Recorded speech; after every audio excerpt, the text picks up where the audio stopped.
అధికార ప్రతిపక్షాల మధ్య మాటల యుద్ధం ఎంత హెచ్చు స్థాయిలో ఉంటే ఆ రాష్ట్రంలో ప్రజాస్వామ్యం అంతగా క్రియాశీలంగా ఉన్నట్ట.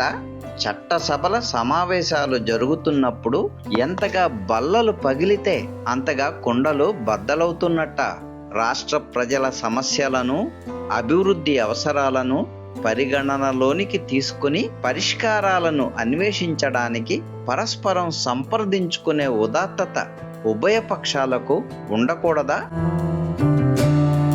సంక్షేమానికి డబ్బే లేదనుకుందాం, తలపెడుతున్న ప్రాజెక్టులకు పెట్టుబడులే సమకూరలేదనుకుందాం, చివరకు జీతభత్యాలకు కూడా దిక్కులు చూసే పరిస్థితి ఉందనుకుందాం.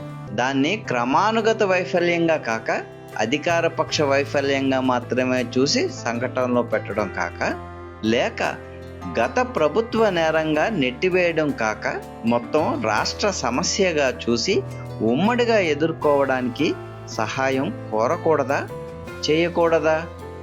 అస్తమానం తిట్ల పురాణం కాక వివిధ అంశాల మీద దృక్పథాల చర్చ ఉండకూడదా? చెన్నైలో డీలిమిటేషన్ మీద చర్చలో అధికార ప్రతిపక్షాలు ఒకే వేదిక పంచుకున్నట్టు తెలంగాణ కోసం కొన్ని అంశాల మీద పనిచేయకూడదా?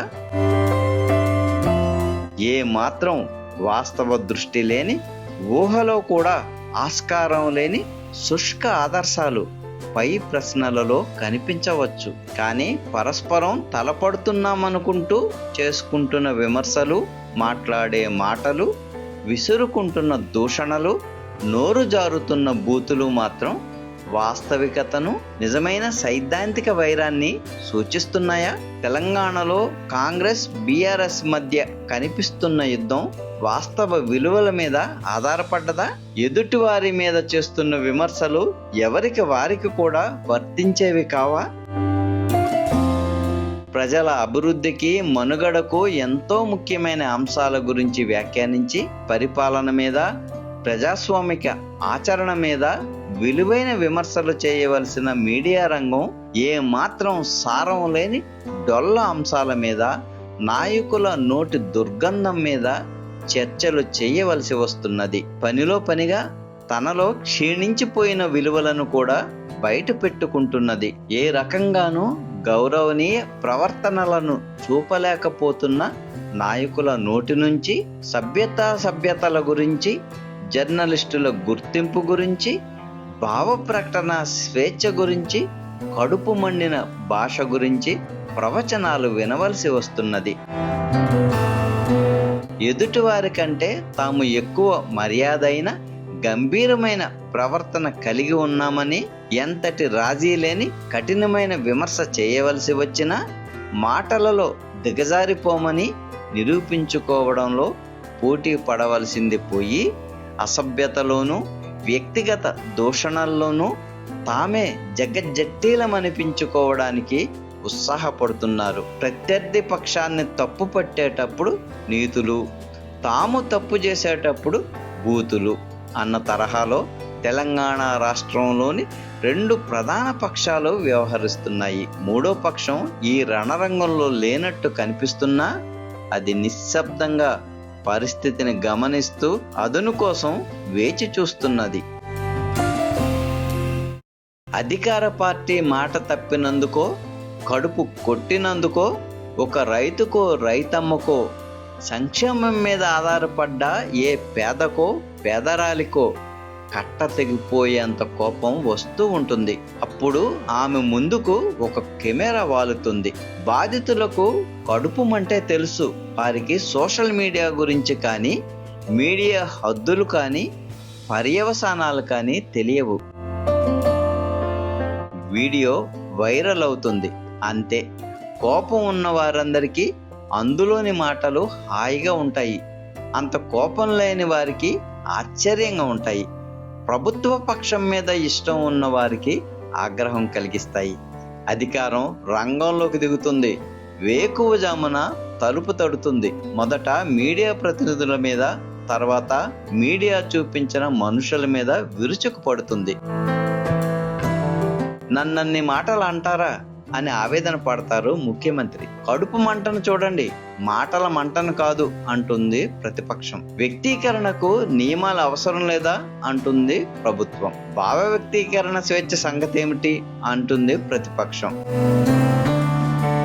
ముఖ్యమంత్రే ప్రతిపక్ష నేత మీద 4 మాటలు తోలతారు. తాగుబోత అంటారు, మాట జారితే బట్టలు ఊడదీస్తా అంటారు. ఈసారి ప్రతిపక్షం వంతు. వీడియో బూతులకు వర్తించిన సూక్తులు ఇక్కడ చెల్లవు. అన్ని మాటలు అంటారా అంటుంది. నాకు కూడా రోషం, అభిమానం ఉంటాయి కదా, అనకూడదా అంటారు ముఖ్యమంత్రి. ముఖ్యమంత్రి అన్న మాటలనే పత్రికలు పతాక శీర్షికలు చేస్తాయి. ఆయన అంటే మాత్రం అంత హెడ్డింగ్ పెడతారా అని పత్రికల మీద విమర్శ చేస్తుంది ప్రతిపక్షం. మరుసటి రోజు ప్రతిపక్ష పత్రికలో పెద్ద అక్షరాలతో తామే ముఖ్యమంత్రి బట్టలు ఊడదీస్తామని రైతులు అన్నట్టు ఒక శీర్షిక చెలరేగిపోతుంది. ఎవరు జర్నలిస్టులో తేలుద్దాం రండి అన్నది ఒక సవాల్. మీడియా లోపలికి దూరి 2 శిబిరాలుగా మొహరించిందెవరో అందరికీ తెలుసు. ఏ గుంపుకు ఆ గుంపు. మీడియా స్వేచ్ఛ గురించి, జర్నలిస్టుల నిర్వచనం గురించి సుదీర్ఘ చర్చలు. ఎదుటివాడి భాషలోని తప్పులు, తమ భాషలోని కడుపు మంటలు, ఇవే చర్చల సారాంశం. బహుశా ఒక చట్టం రావచ్చు. ఏ పక్షం అధికారంలో ఉంటే అది ఎదుటి పక్షం మీడియాను కట్టడి చేయడానికి పనికి వచ్చే ఒక గట్టి బెత్తం రూపొందవచ్చు. పనిలో పనిగా అదుపు తప్పని మీడియాకు కూడా ఒక లక్ష్మణ రేఖ గీయవచ్చు. వర్తమానంలో తన తప్పు ఏమీ లేదని, తనకు సంక్రమించిన బరువులే ప్రభుత్వానికి సంకటాలని రేవంత్ రెడ్డి అంటారు. తమ హయాంలో నడిచిందే స్వర్ణయుగమని, ప్రజలు తప్పు చేసి అనుభవిస్తున్నారని బీఆర్ఎస్ అంటుంది. ఈ సంవాదంలో తెలంగాణ సమాజానికి ఏమి ఒరిగింది? వర్తమానంలోనూ నష్టం, గతంలోనూ నష్టం. పైగా తమ రాజకీయ ఎంపిక తప్పుడిదన్న నింద ఒకటి. రాజకీయాలంటే దుర్భాష ప్రావీణ్యం అనే నమ్మకాన్ని పక్కన పెడితే చాలా చేయవచ్చు. ముఖ్యంగా ప్రతిపక్షం. అధికార పక్షంతో సమఉజ్జీగా నిలబడాలన్న తాపత్రయం అన్ని విషయాల్లోనూ పనికిరాదు. రేవంత్ రెడ్డి ప్రభుత్వం అనేక పరిమితుల మధ్య, ఒత్తిడుల మధ్య పనిచేస్తున్నది. పైగా సత్పరిపాలన అందించి తీరాలన్న పట్టింపు దానికేమీ లేదు. పైవారిని, కింది వారిని, తన వారిని సంతృప్తిపరచాలి కాబట్టి అది తరచూ తప్పులు చేసే అవకాశం ఉంటుంది. ఆర్థికంగా ఉన్న సమస్యల వల్ల సంక్షేమ వాగ్దానాలను నెరవేర్చలేదు. దానివల్ల ప్రజల్లో కలిగే అసంతృప్తిని నిగ్రహించడానికి అణిచివేత పద్ధతులను అనుసరించవలసి వస్తుంది. రానున్న వేసవి రాష్ట్ర ప్రభుత్వానికి పెద్ద సవాల్. పట్టణ ప్రాంతాల్లో విద్యుత్తు, నీరు సమస్యలు ఎదురైనప్పుడల్లా గత ప్రభుత్వాన్ని సానుకూలంగా ప్రస్తావించడం పెరుగుతోంది. ఈ వాతావరణంలో బాధ్యతాయుత ప్రతిపక్షంగా వ్యవహరించి ప్రజల తరపున నిలబడి వారి అభిమానాన్ని పొందడానికి ప్రయత్నించాలి. సంచలనాల వల్ల కలిగిన మైలేజీ కానీ, డ్యామేజీ కానీ ఈ నిర్మాణాత్మక ఆచరణ వల్ల సమకూరకపోవచ్చును. కానీ దీర్ఘకాలంలో రాజకీయ లాభం కలుగుతుంది. బీఆర్ఎస్ చేసిన తప్పులే కాంగ్రెస్ కూడా చేస్తుంది. కాంగ్రెస్ చేసినప్పుడల్లా బీఆర్ఎస్ కూడా చేసిందన్న మాట కూడా వస్తుంది. రానివ్వండి, కొంతకాలం వస్తుంది, తర్వాత పోతుంది. ఈలోగా బీఆర్ఎస్ ప్రజల వైపు నిలబడిందన్న పేరు వస్తుంది. ఎన్ని రోజులు తమ పాలనను సమర్థించుకోవడానికి తీవ్ర ప్రయత్నం చేస్తూ ఉంటారో అన్ని రోజులు బీఆర్ఎస్ను జనం కొంత దూరమే పెడతారు. ఆ దశను దాటి రావాలి. ప్రతిపక్షం ప్రజలు చేసే ఉద్యమాలకు నైతిక మద్దతు, రాజకీయ సమర్థనం ఇవ్వవచ్చును. కానీ అందులో నుంచి తక్షణ ప్రయోజనం పిండుకోవడానికి దుందుడుకుతనాన్ని ప్రోత్సహించి ఉద్యమాశయానికే చేటు చేసిన సందర్భాలు గడిచిన 16 నెలల కాలంలో అనేకం కనిపిస్తాయి. కాంగ్రెస్ కొత్త తప్పులు కూడా చేస్తుంది. తెలంగాణ ఉద్యమంతో తనకు దగ్గరి సంబంధం లేకపోవడం వల్ల అట్లా చేస్తారో, లేక వ్యతిరేకత ఏదైనా ఉందో కానీ తెలంగాణ సమాజం మనోభావాలను ఖాతరు చేయని విధంగా రేవంత్ రెడ్డి కొన్ని నిర్ణయాలు తీసుకుంటారు. పొట్టి శ్రీరాములు పేరును చర్లపల్లి టెర్మినల్కు పెట్టాలన్న సూచన వెనక బంతిని కేంద్రం కోర్టులోకి నెట్టే రాజకీయం ఉందా, లేక అనాలోచితమా తెలియదు. తెలంగాణ వైశ్యుల మనోభావాలను పరిగణనలోకి తీసుకుంటే మరో విధంగా కూడా ఆయన వ్యవహరించవచ్చు. నిజాం వ్యతిరేక పోరాటానికి తొలి అడుగులు వర్తక వైశ్య సమాజం నుంచే పడ్డాయని, ఆనాటి ఉద్యమంలో గణనీయమైన సంఖ్యలో ఆ సామాజిక వర్గం నుంచి పాల్గొన్నారని రేవంత్ రెడ్డికి ఎవరైనా చెబితే బాగుండు. ఉస్మానియా విశ్వవిద్యాలయంలో ఆంక్షలు, నిషేధాజ్ఞల వెనుక ఉద్దేశమేమిటో తెలియదు. కేసీఆర్ ఉస్మానియా విషయంలో ఎంతటి వైమనస్యాన్ని ప్రదర్శించారో తెలిసిందే. తాను అందుకు భిన్నంగా ఉండే అవకాశాన్ని రేవంత్ రెడ్డి కోల్పోతున్నారు.